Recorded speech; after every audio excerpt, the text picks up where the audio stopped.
You've cried, you've waited, and you've kept believing. Before this day begins, let's come before the God who still changes lives. Stay with me until the end, and let's pray with faith. God Almighty, we come before you this morning with grateful hearts. Lord, we thank you for waking us this morning to see this brand new day. It's not by our power nor by our might, but it's your grace and mercy that has brought us to this very day. And we say thank you, Father. We thank you that we did not arrive this morning by accident. You have kept us through every storm, every valley, every dark season, and you have brought us to this moment because your plan for our lives is not yet finished. We worship you this morning, not for what you are about to do, but for who you are. You are Jehovah Jireh, our provider. You are Jehovah Rapha, our healer. You are Jehovah Nissi, our victory in every battle. You are the God of the impossible, the God of the turnaround, the God of the sudden, and we honor you with everything we have this morning. Father, before we go further, we humble ourselves before you. We repent for every moment we chose doubt over faith, for every time the enemy told us you had forgotten us, and we believed it. For the words we spoke over ourselves in moments of weakness. Nothing ever changes for me. Maybe this is just my life. Lord, forgive us. We renounce those words now in the name of Jesus. Forgive us for the times we stopped praying because heaven felt silent, for the times we leaned on our own understanding instead of trusting your perfect plan. But Lord, your word promises in 1 John 1:9 that if we confess our sins, you are faithful and just to forgive us and cleanse us from all unrighteousness. We receive that cleansing now. We receive that forgiveness. We step into this morning, washed by the blood of Jesus, clean, free, and fully restored.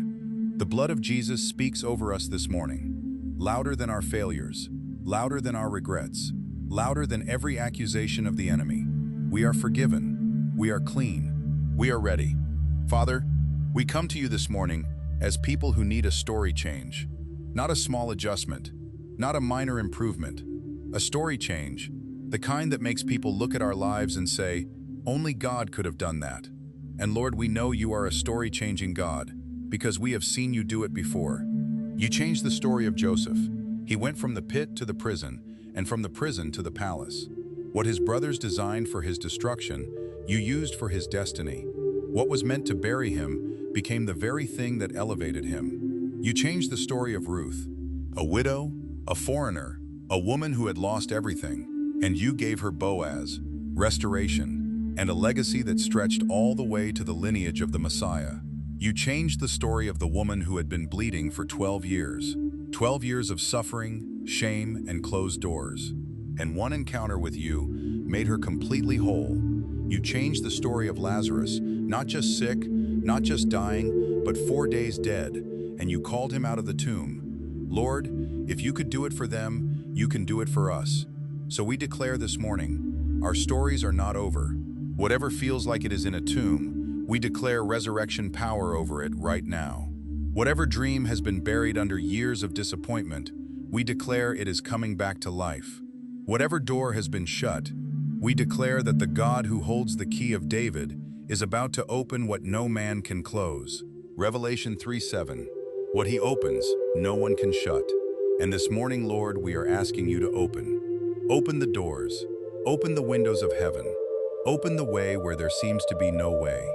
Father, I lift up every person praying this morning who has been waiting for a miracle. Some have been waiting for months, some for years. And Lord, the waiting has been costly. It has cost them sleep, peace, and at times, hope itself. But you are not late. You are not slow. And we declare that the miracle they have been standing in faith for is on its way right now. Just as Daniel's answer was dispatched from the very first moment he prayed, Lord, let the answer break through now. Let there be no hindrance, no delay, no obstruction that the blood of Jesus cannot clear. The miracle is moving. Receive it by faith, right now. Father, I lift up every person carrying the weight of financial stress this morning. The bills that feel bigger than the income, the debts that seem impossible to climb out of, the business that has not yet broken through. Lord, you own everything. Philippians 4:19 declares that you will meet all our needs according to the riches of your glory in Christ Jesus. Not some needs, all needs. We call forth supernatural provision now, unexpected income, open doors of opportunity, divine connections that create new streams, ideas released from heaven that generate wealth. Lord, release the ability to produce wealth, because Deuteronomy 8:18 says, "It is you who gives that ability." We bind the spirit of lack and scarcity in the name of Jesus, and we release the spirit of overflow and abundance. Jehovah Rapha, the God who heals. I lift up every person carrying a diagnosis this morning, a body that is in pain, a condition that the doctors have called chronic or incurable. We stand on Isaiah 53:5, "By his wounds we are healed." Past tense, already purchased, already settled at Calvary. We speak healing over every organ, every cell, every system right now. We command sickness to bow to the name of Jesus, because at his name, every knee must bow. Let healing flow like a river through every body that needs it this morning. What medicine cannot do, you are fully able to do. Father, I lift up the broken relationships, the marriages that have grown cold, the families that have been torn apart, the children who have walked away from home and from faith. We declare Luke 15 over every prodigal right now. The son came to himself and he came home. Let every prodigal come to themselves today. Let a holy dissatisfaction arise in them. Let them remember the Father's house, and let them come home. Joel 2:25.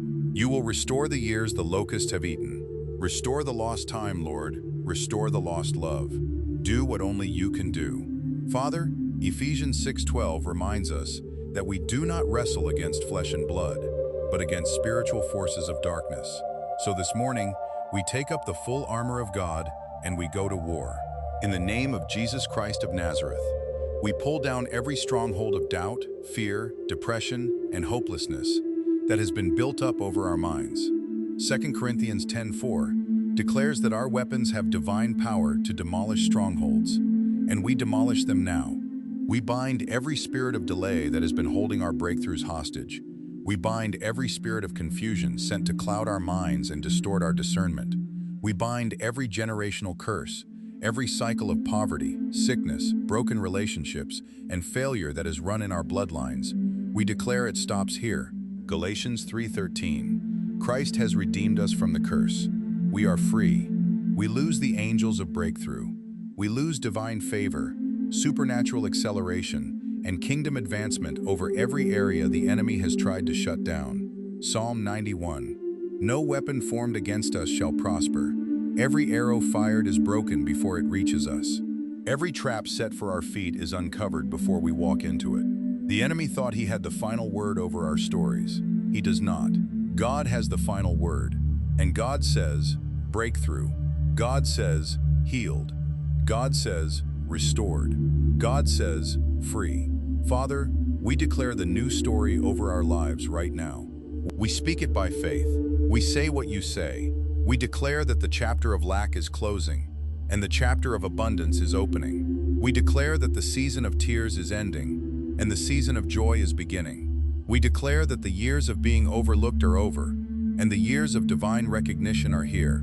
We speak to every mountain, every obstacle, every impossibility standing between us and our God-given destiny, and we say what Jesus said in Mark 11:23. Be removed and cast into the sea. Mountain of debt, be removed. Mountain of sickness, be removed. Mountain of broken relationships, be removed. Mountain of shame, be removed. Mountain of generational limitation, be removed. Zechariah 4:6, not by might, nor by power, but by my Spirit, says the Lord. What we could not achieve through striving, God is about to accomplish through His Spirit, suddenly, swiftly, in a way that leaves no doubt that it was Him. In Ephesians 3:20, He is able to do immeasurably more than all we ask or imagine. Not slightly better, not a little bit improved, immeasurably more. That is our God, and we receive every word of it by faith right now. Father, we lay everything at your feet this morning. Our plans, our timelines, our carefully constructed ideas about how our lives should look. We are not giving up. We are trusting you. Because John 15:5 reminds us that apart from you, we can do nothing. But in you, we can do everything you have called us to do. So we surrender, we abide, we stay connected to the vine. And as we go into this day, we go with our heads held high, not because our circumstances have changed yet, but because we know the God who holds our story. And He is not done writing. He turned water into wine. He will turn our ordinary into extraordinary. He fed 5,000 with almost nothing. He will multiply what is in our hands. He called Lazarus out of the tomb. He will call forth what we thought was dead. This is not the end of our story. This is not the end of our story. This is the beginning of the chapter where God gets all the glory. We declare it.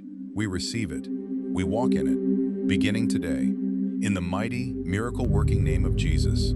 Amen, amen, and amen. If this prayer blessed you today, leave a comment below and share it with someone who needs to hear it. God is moving, and your breakthrough is closer than you think.